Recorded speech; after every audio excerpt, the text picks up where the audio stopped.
ሴቶች ፈሪ ከሆናችሁ ይህ ቪዲዮ ለእናንተ ነው፣ ይጠቅማችኋል። መጀመሪያ ፍርሃት ምን ማለት እንደሆነ እንረዳ። ከምን አንፃር እንየው? ለምሳሌ አሁን አኒማል ኪንግደም ወይም ደግሞ ከእንስሳቶች አንፃር ስናየው አንድ እንስሳ አታክ የሚያደርገው ለምሳሌ አሁን አንበሳ ኦኬ አዳኝ ስለሆነ ነው።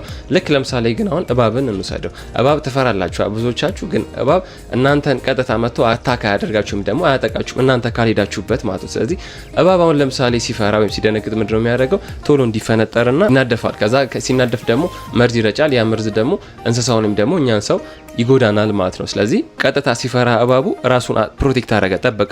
ስለዚህ አንቺ የምትፈሪ ከሆነ ያ ፍርሃት ራስሽን እንድትጠብቂ ነው ማድረግ ያለበት እንጂ ሌላ ሰው መሸሽ መቻል የለብሽም ማለት። ስለዚህ የፍርሃት ተፈጥሮ እንዴት መሰላችሁ? ስለ አንድ ነገር ፍርሃት አለባችሁ ማለት ውስጣችሁ ፍርሃት እንዳለው ሲነግራችሁ ያንን ፍርሃት መወጣት አለባችሁ ወይም ደግሞ ይህንን ነገር ማስወገድ አለብሽ እያለሽ ነው። ስለዚህ በምድር የምታስወግጂው ያንን ነገር በመጋፈጥ ማለት ነው። ለምሳሌ በሰው ፊት ማውራት ልትፈሪ ሊሆን ይችላል፣ ደግሞ ኮንተንት ፖስት አድርገሽ ልትፈሪ ሊሆን ይችላል። ምክንያቱም ሰው ምን ይለኛል ብለሽ ታስቢ ስለምትሽ ማለት ጀስት እመኚኝ፣ ነገ አንድ ቦታ ላይ ሄደሽ አዲስ ሰው ቀጥታ ራስሽ ሄደሽ መታወቅ የሆነ ነገር መጠየቅ ትንሽ ነገር ሊሆን ይችላል። ኦኬ እቺ ነገር እንዴት ነው የምትጠቀሟት?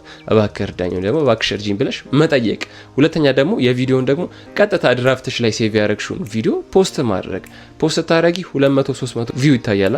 ኖርማል ነው። እኔም ስጀምር ከአንድ አመት ከምናምን በፊት ከ300 ቪው ተነስቼ ነው እዚህ ደረስኩ። ስለዚህ ሁላችሁ ማድረግ ትችላላችሁ ማለት። ስለዚህ እመኚኝ ፍርሃትን ሁሌ ለመልካም ነገር መጠቀምሽን አትርሺ። እንቺ እንደዚህ ሊይዝሽና ሊያሸማቅቅሽ አይገባም ማለት ነው። ቪዲዮ ከተመቸሽ ቺን ኢሞጂ ጻፊልኝ። ይመችሽ።